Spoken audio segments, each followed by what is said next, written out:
In this episode, we cover a particular type of borrower for whom the pay-as-you-earn plan may be far preferable to the other options under income-driven repayment, and why, if you fall into this camp, you need to take action as soon as possible because this plan will close its doors this coming July. Let's get started. Are your student loan payments or loan balances a major obstacle in your financial life? Then tune in and let's escape student loan debt. Hello, my name is Brenton Harrison of Escape Student Loan Debt and your host for the Escape Student Loan Debt podcast. Today's episode is kind of a follow-up, or I would say the natural extension of three different types of episodes that we've had over the past year or so. We've done a number of episodes where we've gone into details over the different income-driven repayment plans that are available to you, specifically the SAVE plan, which is the newest plan. It's just a renamed version of revised pay-as-you-earn with some additions and tweaks. We also talked briefly about the pay-as-you-earn plan, compared it to the SAVE plan, and we mentioned in that episode that the pay-as-you-earn plan will be closed and you cannot sign up for that plan after July of this year. And then the last type of episode where this is kind of the natural extension is there's a group of borrowers for whom having student loans forgiven is really not that likely of a prospect. The combination of their student loan balance and either their current or future earnings kind of puts them in a situation where if they stay on income-driven repayment plans, eventually their payment will rise so high that they'll be paying so much towards their loans, they would just pay them off.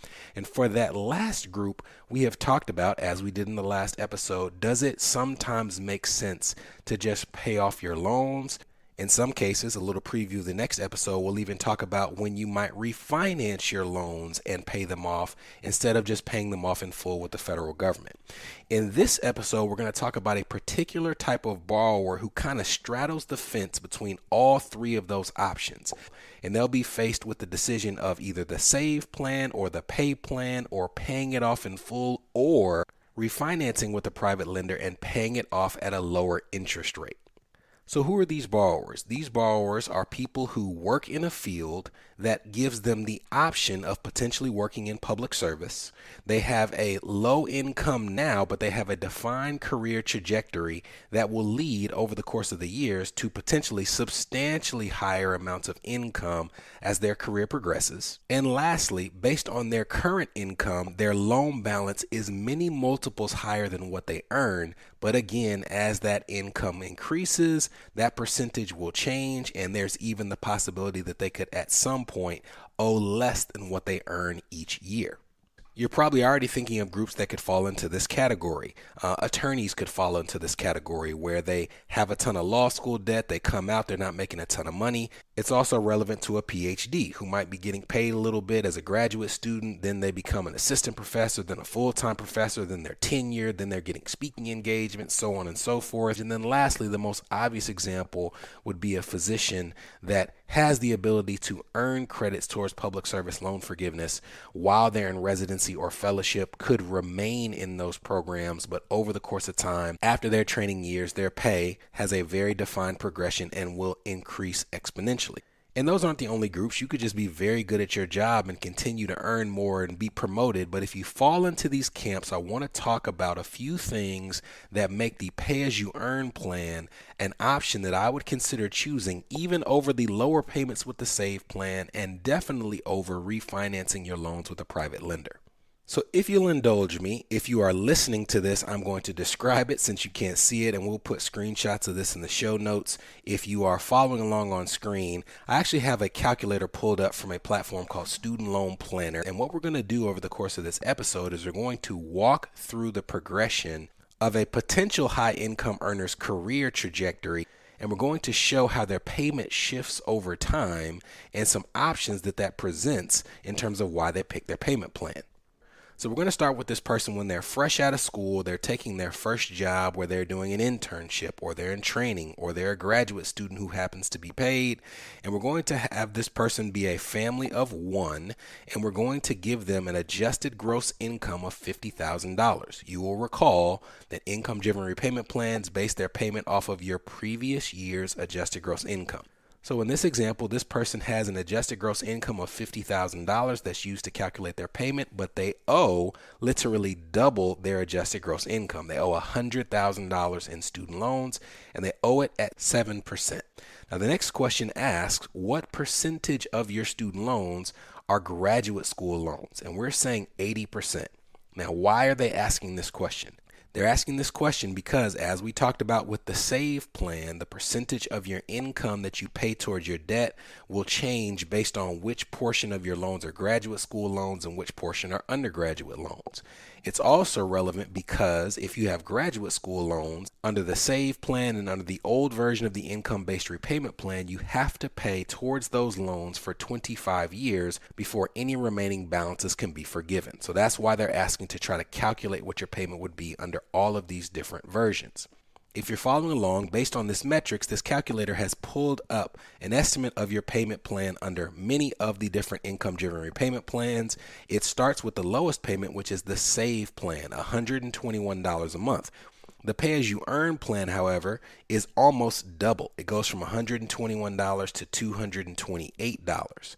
Now, the reason this difference is so vast is because the less money you make, the more likely it is that the SAVE plan is going to be the substantially lower payment. And the reason for that is, based on how they calculate the payment, the SAVE plan allows you to take away a significantly larger amount of your pay before your payment is calculated than what you find on all the other plans. So the less you make, the less is left to calculate for the payment. And that's why you have a $121 payment as compared to a payment under pay-as-you-earn that's almost double. Now, I also want to show you all the standard 10-year repayment plan. So this is a person who wants to pay off their loans in full in 10 years. It is $1,161 a month.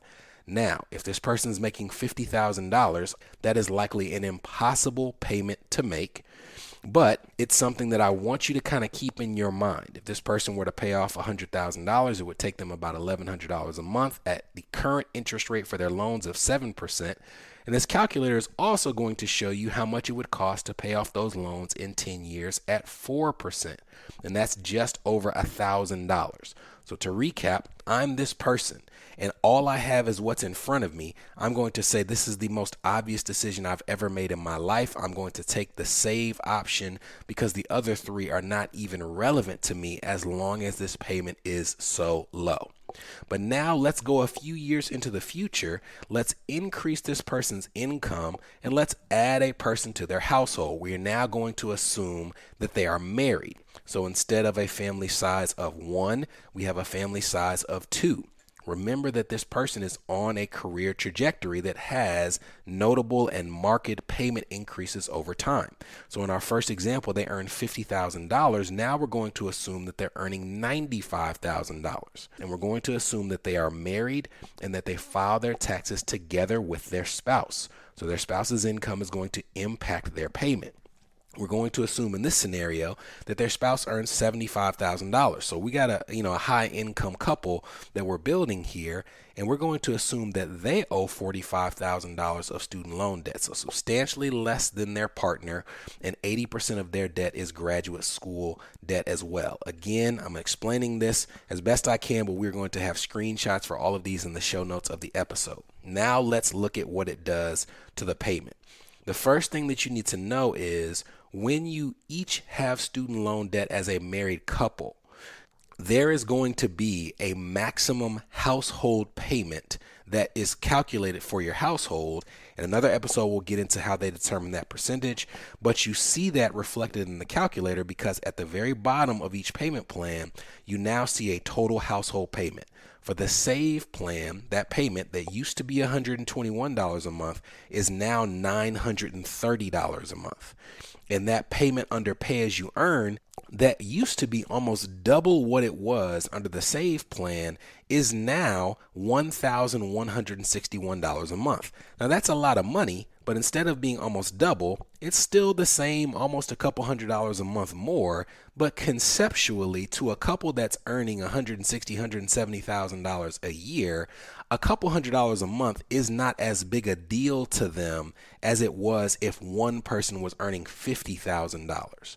And now let's look at what is actually broken down into each of their individual payments based on how we set this up. So we have the household payment where we started this with one person and we're evaluating the decisions that they should make towards their debt. So the SAVE plan for just their loans would be $641 a month. The pay-as-you-earn plan would be $801 a month. And you'll recall that if this person were to pay their loans off just in 10 years, it would take just under $1,200 a month at their current interest rate. And if they were to refinance, it would be just over $1,000. So now we're in a situation where these numbers are a lot closer. To be clear, $1,200 a month is a lot more than $600 a month. $800 a month is not that much more than $641 a month. So after the break, we're going to push this person's income up even further. I'm going to show you a break-even point where that decision between save, pay as you earn, and refinancing really rears its head based on a subtle difference with the pay as you earn plan that I have not yet discussed. This is the Escape Student Loan Debt Podcast, a show for established professionals whose student loan payments or loan balances are impacting their marriage, their business, their credit, or their dream of achieving home ownership. We'll be right back. Are you interested in learning the tools and techniques we use to get student loans forgiven, reduced, reorganized, or expedited? Well, great news. We're currently updating our flagship course, Escape Student Loan Debt, to reflect the current changes in the student loan landscape.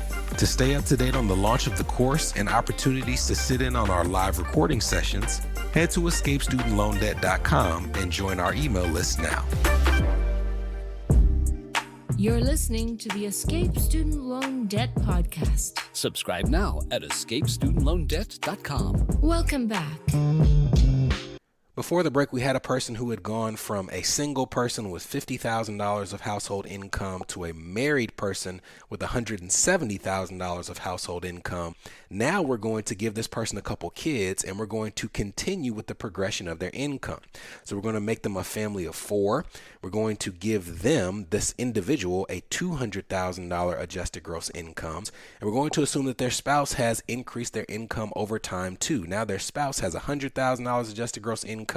So now let's look at an interesting wrinkle in terms of our original borrower's payment plan options. Their household payment, the total amount that's going towards their loan under the SAVE plan, is $1,560 a month. And now I want you to see something that's really unique for the household and also for this individual. The standard 10-year payment plan is now the exact same dollar amount as what they pay under the pay-as-you-earn plan. It used to be that there was a big gap. Before the break, it was $800 versus $1,600. Now it's $1,509 for the standard 10-year payment plan, $1,509 for the pay-as-you-earn plan, and it is a higher amount for the SAVE plan at $1,560. You see the same thing reflected if you look at their individual payment. The SAVE plan payment is $1,064. But under the pay-as-you-earn plan and the standard plan, the payment goes down about $20 to $1,045. This is kind of that break even that I told you about. So you're probably wondering what the hell is going on here. How is it that at the beginning of this process, the payment for these other options was double or triple or quadruple? And now we've reached the point where it's somehow under the SAVE plan higher than what it is under the pay-as-you-earn plan or the standard 10-year plan. Here's the first of these wrinkles that we haven't discussed that pushes this group towards the pay plan. The SAVE plan has the lowest calculated payment for many borrowers, but what it does not have is a cap on payments. What I mean by that is for the other popular income-driven repayment plans, there's a payment cap that says that if they ever calculate your payment and find that it's higher than what it would be under a standard 10-year payment plan, rather than allowing you to make that higher payment, they would simply ask you to pay what's required under the 10-year payment plan. But they will still give you credit towards loan forgiveness. So what you're seeing in this example is this person's household income has reached the point where if they were to actually pay 10% of their discretionary income, it would be more each month than what they would have to pay to just pay off their loans in full with the standard 10-year plan. So the income-driven repayment plan option automatically knocks down their payment to the 10-year payment option, but it still gives them credit towards the time that they have before their loans are forgiven. With the SAVE plan, they're doing this same calculation, but because there is no limit on what you could pay, they have reached the point where even though if all things were equal, if the payment cap didn't exist on either plan, the SAVE would still be the lower option. Because Pay has it and SAVE doesn't, the SAVE plan is now the more expensive route to go. So if you think about what I'm saying, where you have this person where early in their career, it made all the sense in the world to do the SAVE plan because that payment was so much cheaper. And they've now reached the point where they're trying to decide, does it make more sense to just pay this thing off in full? Now, if they were going to decide to pay it off in full, what some people do when that decision is made is they refinance it with a private lender. That's why we've referenced what it would cost to pay it off at a lower interest rate. So this person may be tempted to look at that interest rate and say, why don't I just refinance it with a private lender at this lower interest rate because I'll save all this money over the course of time. But recall that you cannot undo refinancing your loans with a private lender. And you do not get public service loan forgiveness with a private lender, nor do you get the forgiveness that comes with the income-driven repayment plans. So if you're trying to straddle both sides of the fence, one could argue that the pay-as-you-earn plan is the best middle ground option. Why would you say that? First, unlike the SAVE plan, where when you have graduate school loans, you have to pay them for 25 years, the pay-as-you-earn plan only requires a 20-year payment. So if they're a little bit close and they've been on the pay plan for a long time and they got the benefit of paying those significantly smaller amounts for all these years, now they're paying a lot more to the point that it's the same payment as the 10-year payment plan. There may be that kind of point where they say, I don't know if I'll have it forgiven. If I do have it forgiven, it's going to be a minuscule amount after 20 years, but at least by staying on the pay-as-you-earn plan, I can make sure that my payment does not exceed what it would be under the 10-year payment plan, and I still retain the option of having it forgiven if the numbers work out in my favor because I'm still getting credits. And here's an even better scenario. What if this person, because of their career choice, does not know if they will ever get to 10 years worth of service under a qualified nonprofit or a government entity? Because any year that they work for those employers while paying their loans under an income-driven repayment plan, they can get credit towards the 10 years that are needed to have their loans forgiven under public service loan forgiveness. So if you are a PhD professional who may work in the private sector for a while and then come back to university work, if you are an attorney who works for the government for a while and then goes into the private sphere and then goes back into government work, at least retains the option to. If you're a physician who got 3 to 8 years worth of credit towards public service loan forgiveness, depending on your program, and then left and went into the private sector, but might come back to work in nonprofit or government medicine at some point in time, what you've also done is you've put that same cap on your payments under pay-as-you-earn to make sure that it doesn't go too high, but you've retained your option to pick up those last few years of credits you need under public service loan forgiveness. And the reason that I'm painting this picture for you is because if this sounds like you, and I understand this is not everybody who listens to this podcast, but some of the people who listen to this podcast are in these fields. Don't just think about those three. Think about the progression of your career. Think about what you're making now as compared to what you were making 10 years ago. There are plenty of people in that scenario who are making double or triple now what they were making a decade ago. And if that's you, or if it could be you in the future, you literally have until July to sign up for this plan before it goes away forever. So I know that this is a lot to digest, and you probably are going to have to take a look at these screenshots that are in the show notes. But what I want you to retain is the vision for the progression of your career and the progression of your income as compared to your student loan balance now. And if you think that there might be some line in the future where you could reach that break-even point, then you need to consider paying a little bit more on your student loan payment now and signing up for the pay plan and doing so before it expires for good. See you in a couple weeks. From Escape Student Loan Debt, This was the Escape Student Loan Debt Podcast, a show for established professionals whose student loan payments or loan balances are impacting their marriage, their business, their credit, or their dream of achieving homeownership.